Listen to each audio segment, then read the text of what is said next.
Hello, everyone.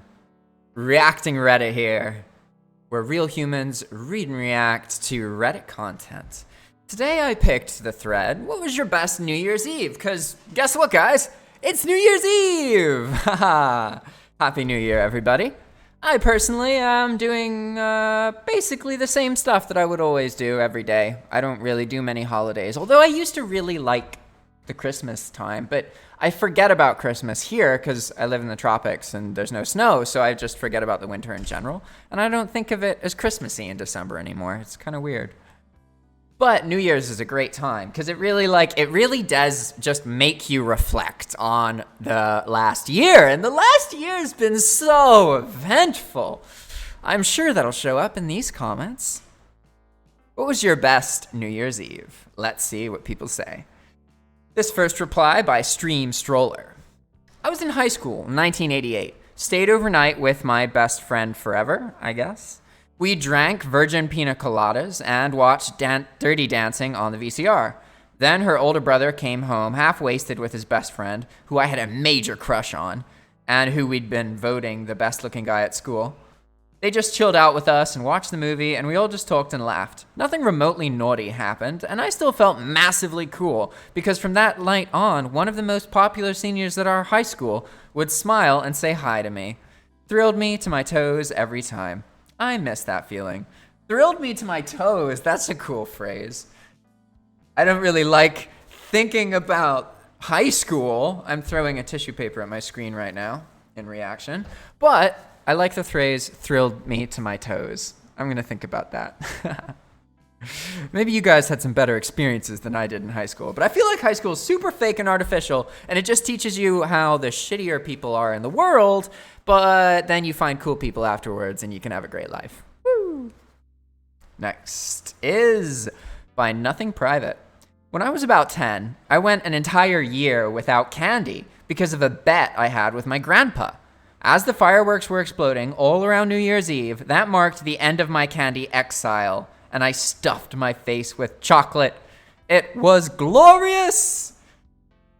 That sounds so fun. I don't know if I could not eat chocolate for a whole year. I could avoid sugar. I mean, in general, I don't really like sugar because it makes my stomach hurt.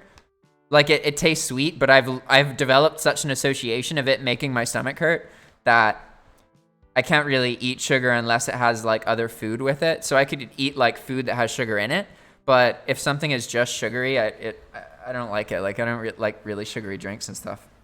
So I love chocolate though. It would be hard to go a year without chocolate, and especially as a kid. This person has some serious self-control. Wow. I wish as I was a 10-year-old that I could control myself that well for a year because of some arbitrary bet. Man, that must have been an amazing chocolate bar. Oh, I can imagine it now. Next reply by Tokyo. When I was about 6 or 7, I asked what we were supposed to do when it turned midnight. My mom made the notion of doing the toast, but didn't explain or tell me other details. The party stopped for a second right after I threw my champagne glass at the ceiling. Yes, I live an exciting life. That's a great story. I feel like, oh, come on, people are wasteful enough on New Year's Eve anyway. It's not that out of character to throw your champagne on the roof. I mean, don't like traditional champagne exploding celebration bottles, don't they lose like a quarter or half of the liquid when you open them anyway? Like, is this person really that far off? I mean, I'd misunderstand it the same way. I really would. Next reply to what was your best New Year's Eve by Sergeant Wiggles. 1999. Me, my mom and dad, and my older brother just laid a blanket on the driveway and stared at the stars while the new Millennium rolled in. Oh man. Well, that was quite a profound. That's short, you know, but I'm laughing because the reply to it is, why do I have you tagged as get your dick out of the cereal and help me with this bagel? Which I think is that a quote from that raunchy party movie with the grocery food Seth Rogen did? Sounds like it. They do make a bagel look like a butt. No, the bagel's Jewish. What was the thing that looked like a butt? Oh, the hot dog bun. That's right. Next reply by Hero of War.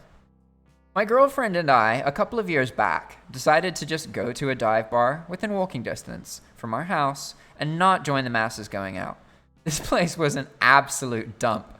Max capacity could not be more than 60 people. We kept getting calls from my friends and her friends inviting us to random clubs all over town. We held strong and said, nope, but we will be at this dive bar if you want to come. No one wants to drink here.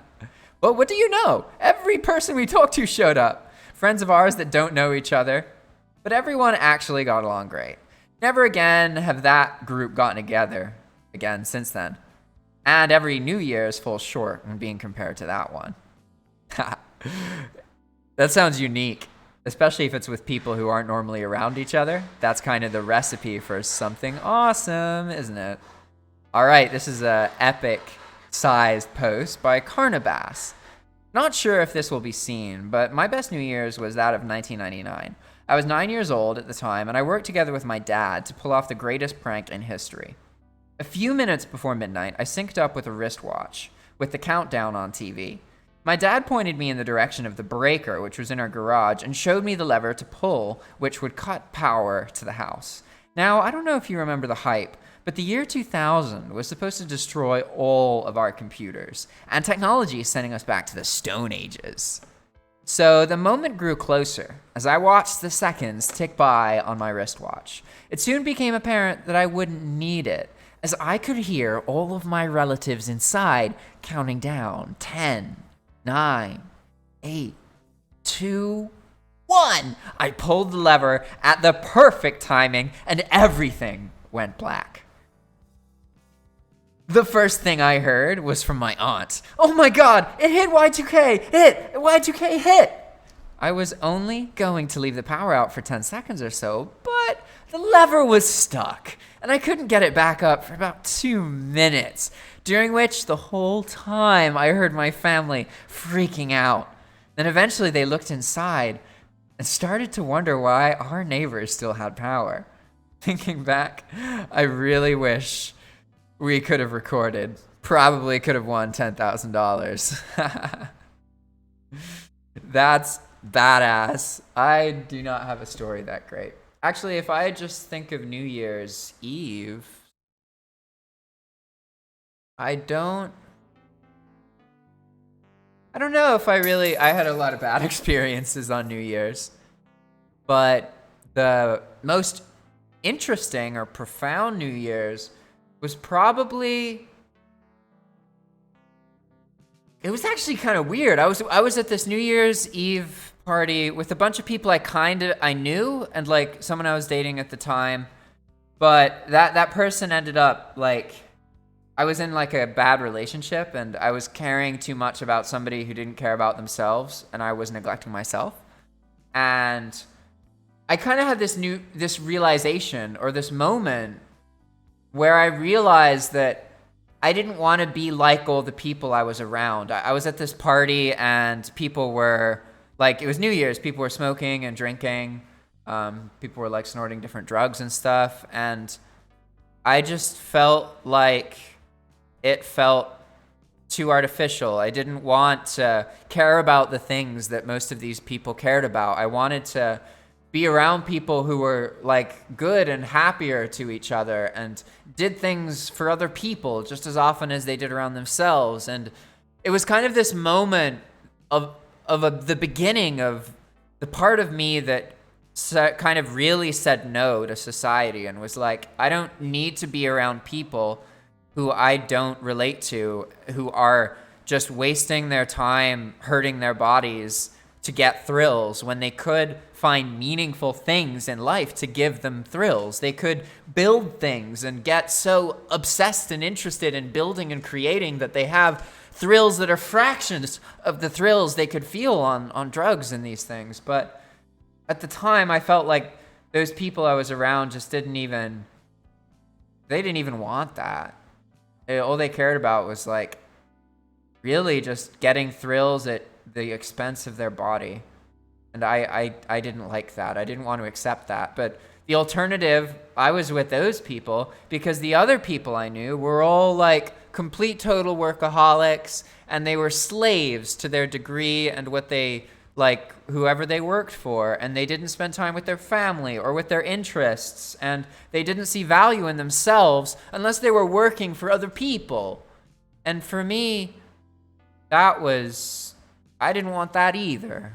I wanted something in between. I wanted to have thrills about what I do, but also have all the time I need to spend it so that I don't feel like I'm working, so that I'm being happier and learning and developing skills and doing it in a way where I can share these things with other people, and I can share my passion and my energy, so that when I die, if I die tomorrow or next week or next month or next year, I did something. There's a part of me that's alive, and people can watch it and see it and feel it. That's what I wanted. And it was on a New Year's Day that it's not like there was one profound moment where I suddenly changed. It was just like, that was the moment that I really started to understand that I was lost, but I wasn't lost because I was a human. I was lost because I was surrounded by people who were lost. And I started to be like, I'm better off spending more time alone and learning to love myself and be better to me than other people. And I kind of had to force myself to do that. And that sounds selfish, but that's something that really balanced out my personality, because for a long time I just did too much for other people. But now I really value myself, and I see how nurturing me is the most effective way in the long run for me to nurture the most other people. I strive to be a person who is powerful with my emotions, where when friends of mine or someone I love is scared or they're overwhelmed by life or death or something, I can be the same relentless positive force that I always am. Even when this crazy crap is going on and there's trauma, and I can still laugh and find reasons to be positive. That is my purpose, and I have to figure out how to get around more people like that. And the only way I know how is to just become a person that way and be as loud as I can, so that I draw and attract other people like that into my life. And in some ways, if you look for something, you're never going to find it. It's kind of ironic, isn't it? All right, last reply to what was your best New Year's Eve by Meaty Pie. This one. Whoa, it's 12:41 on Wednesday, 1st of January, 2014, here in New Zealand, and we're having a blast. Quite happy to say, F you 2013. Ha! I wonder what happened in 2013 in New Zealand. And I also wonder if a Meaty Pie had a better 2020. I would love to reach out to them. If any of you ever finds a Meaty Pie on Reddit, could you ask them how their 2020 was relative to their 2013? I'd love to know. All right, everybody, thanks for watching. If you enjoy this content, please subscribe. And if you want to make content like this, please reach out to us. Send us an email by looking at our YouTube channel's About page.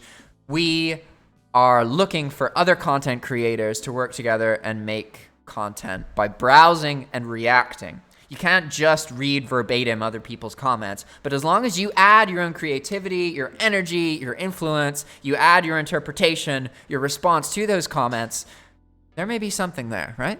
So if you're interested in all that, reach out to us. Thanks for watching. See you next time. Ciao.